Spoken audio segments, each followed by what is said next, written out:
क्या इसराइल ने अपने देश पर हमास के जरिए जानबूझकर हमला करवाया? आखिर क्यों हुआ मोसाद फेल? क्या नेतन्याहू को सत्ता से हटने के डर का नतीजा है इसराइल पर हमला? आइए इन सवालों के जवाब इस छोटी सी रिपोर्ट के जरिए तलाशने की कोशिश करते हैं। हमारी ये रिपोर्ट अंत तक जरूर देखिएगा। 7 अक्टूबर 2023 की सुबह ने पूरी दुनिया को हिला कर रख दिया। अमेरिका, रूस, ईरान, चीन जैसे बड़े बड़े ताकतवर देश भी हैरान थे, क्योंकि हुआ ही कुछ ऐसा था। एक छोटे से संगठन जिसे हमास के नाम से जाना जाता है, उसने एक बड़े ताकतवर देश कहे जाने वाले इसराइल पर जमीन और आसमान दोनों तरफ से हमला कर दिया। लेकिन सवाल यह है कि इस हमले को अंजाम देने वाले हमास लड़ाकों की इस प्लानिंग के बारे में मोसाद कैसे फेल हो गई, और कैसे आयरन डोम सिस्टम फेल हो गया, और कैसे बर्बाद हुआ इसराइल का सबसे ताकतवर मरकावा टैंक। क्या ये सब हमास की टेक्नोलॉजी के सामने फेल हुए, या जानबूझकर इन्हें फेल किया गया और हमास को हमला करने की खुली छूट दी गई? इस पूरी घटना को समझने के लिए हमें कुछ माह पहले इसराइल में हुए राजनीतिक घटनाक्रम को देखना होगा। आप देखें कि किस तरह प्रधानमंत्री नेतन्याहू के खिलाफ लोग सड़कों पर उतरे हुए हैं। आम जनता नेतन्याहू को सत्ता से हटाने की मांग कर रही है। नेतन्याहू की तमाम कोशिशों के बावजूद भी जनता मानने को तैयार नहीं थी और लगातार नेतन्याहू को सत्ता से हटाने की अपनी मांग पर अड़ी हुई थी। अब नेतन्याहू के पास सत्ता से हटने के अलावा कोई दूसरा रास्ता नहीं था।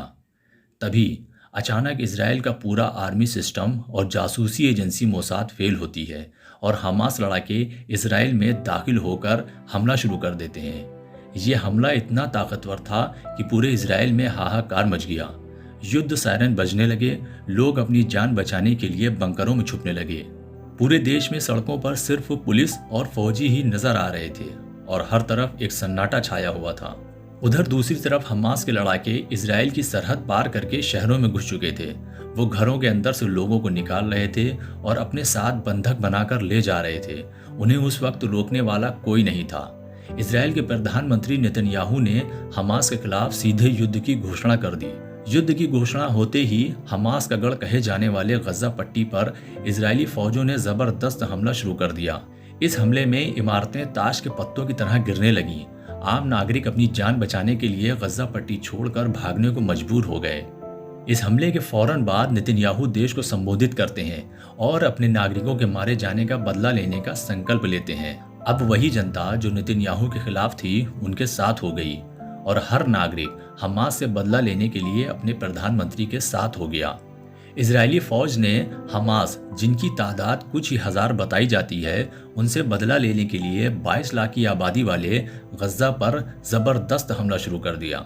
इस हमले में कितने हमास के लड़ाके मारे गए ये तो कंफर्म नहीं है, लेकिन वहां आम नागरिकों के कितने घर जमींदोज हो गए और इसमें कितनी मौतें हुई ये आप जरूर देख सकते हैं। अब इजराइल गजा पर जमीनी कार्रवाई भी शुरू कर रहा है। इसके बाद गजा की कितनी जमीन इजराइल के कब्जे में चली जाएगी इसका कोई अंदाजा नहीं है। लेकिन अब युद्ध के काफी दिन बीत चुके हैं। नेतन्याहू ने अपनी जनता से जो वादा किया था उसमें वो अब पूरी तरह विफल नजर आ रहे हैं।